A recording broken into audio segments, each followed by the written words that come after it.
I know you've probably answered many questions about the current situation within the dressing room. Have you spoken to Mo Salah at all since what happened at the weekend? Yeah, of course I have. He was obviously in yesterday. He was in training.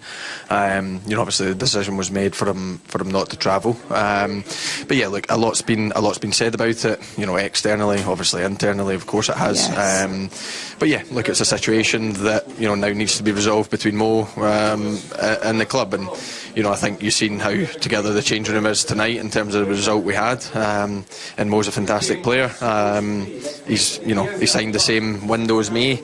I've played with him for 8.5 years. I consider him as pretty much my family. I've spent probably more time with him than I have in my family over the last 8.5 years, and obviously I've played with him for so long, and I'd like to continue playing with him. That's what I want from it. But obviously we'll see what happens over the next couple of weeks. Yeah, of course. Can you tell us at all how he's doing with all of this? Yeah, look, I think obviously firstly he would probably want the season to have went better for the club and for him. He puts huge amount of pressure on himself to perform all the time, and last season he took it to a whole new level in terms of at times he carried this whole team forward to go and achieve amazing things. And look, I think we've all been below the standards of last season, Mo included, and he'll be first to admit that. So.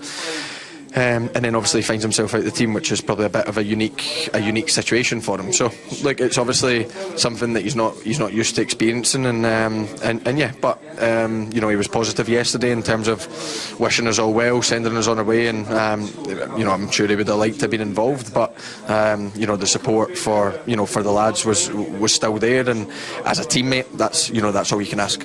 You're part of that core leadership within the dressing room. Just how difficult has it been to keep out the noise with the challenges you've faced, both going into this season and then the results not coming as you'd like, being the defending Premier League champions? Yeah, look, it's obviously been a difficult season for a variety of reasons. Obviously the start of the season couldn't have got off to a tougher start in terms of emotionally and everything like that, and then obviously the results were good at the start, but the performances weren't quite there, and then obviously probably the results started reflecting probably evenly on us, in terms of the performances we were putting in, and far too many defeats, far too many drop points, and that's why we're in the position that we're in.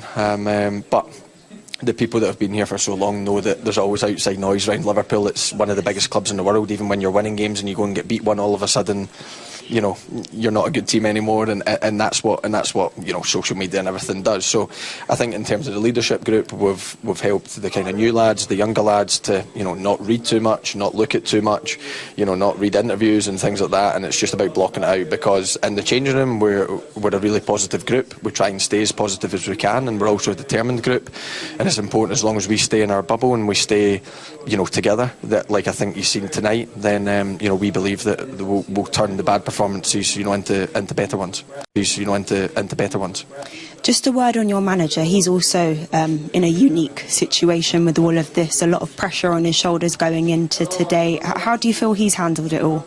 Yeah, look, I think it's a unique situation for all of us, and I think the manager from the start is always just focused on football. He's focused on the game ahead, and we had a massive game tonight, and I think him and his staff were that focused on that to try and set us up and try and get us a result, because we know how important that is. So I think he set us up well tonight. I thought we looked good on the counter attack. I thought we obviously kept a clean sheet, which was hugely positive. I don't think they had too many chances. I think Ali made one really good save in the first half, and we had a few chances as well. So we were all focused on the result. I think the outside noise is obviously always a lot louder and things like that, but when there's so many games coming up, we can't think about anything else. We're footballers at the end of the day, and whatever else happens will get sorted off the pitch. Thank you for talking to us.